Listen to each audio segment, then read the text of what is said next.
বাংলার একটাই এখন স্বর, জাস্টিস ফর প্রদীপ কর। এবং যাদের জন্য তিনি আত্মঘাতী হয়েছে তাদেরকে জেলে আগামী দিন তৃণমূল কংগ্রেস পাঠাবে। তার জন্য যত লড়াই লড়তে হোক আমরা লড়ব। আমরা গরিব মানুষের 100 দিনের কাজের জন্য যেভাবে লড়াই করে 2 বছর ধরে, গত 2 দিন আগে সুপ্রিম কোর্ট অর্ডার দিয়েছে, সেখানে 2,58,00,000 গরিব মানুষের জয় হয়েছে। কেন্দ্র সরকার ভাবছে কি, যখন ইচ্ছা যাকে ইচ্ছা আমি বাংলাদেশি ঘোষণা করে দেবো, যাকে ইচ্ছা আমি রোহিঙ্গা ঘোষণা করে দেবো। গণেশ কুমারের বাবার নাম আছে ভোটার লিস্টে, ডকুমেন্ট দেখাতে পারবে? অমিত শাহর বাবার জন্মের সার্টিফিকেট দেখাতে পারবে? প্রধানমন্ত্রী থেকে শুরু করে ক্যাবিনেটে যারা মন্ত্রী রয়েছে, স্বাস্থ্যমন্ত্রী, প্রতিরক্ষা মন্ত্রী, শিক্ষামন্ত্রী, অর্থমন্ত্রী, রেলমন্ত্রী, তার বাবার ঠাকুরদার জন্মের সার্টিফিকেট দেখাতে পারবে? যারা ইলেকশন কমিশনে কাজ করেন দেখাতে পারবেন? স্থানীয় যারা বিজেপির নেতারা যদি এখানে ঢোকেন, ঘিরে ধরবেন এদেরকে, বলবে বাবা ঠাকুরদার সার্টিফিকেট নিয়ে আয়, তারপর প্রচার করতে আসবে। বাবা ঠাকুরদার সার্টিফিকেট নিয়ে আয়, তারপর প্রচার করতে আসবি। বেঁধে রাখবেন, বেঁধে রাখবেন গাছে, পোস্টে বেঁধে রাখবেন, হাত তুলবেন না। আমরা শান্তিতে বিশ্বাস করি। বলবেন সার্টিফিকেট নিয়ে আয়, তারপর তো দড়ি খুলবো।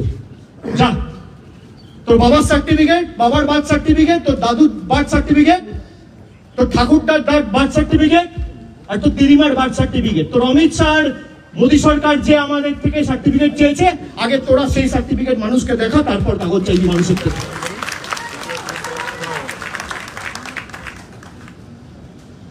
আর কেউ ভয় পাবেন না।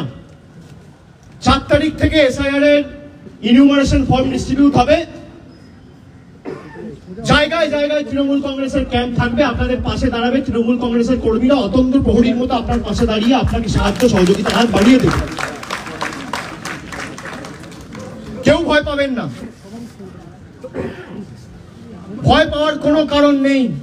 মমতা বন্দ্যোপাধ্যায় না থাকলে ভয় পেতেন, তৃণমূল না থাকলে ভয় পেতেন। যতদিন আমরা আছি নিশ্চিন্তে থাকুন।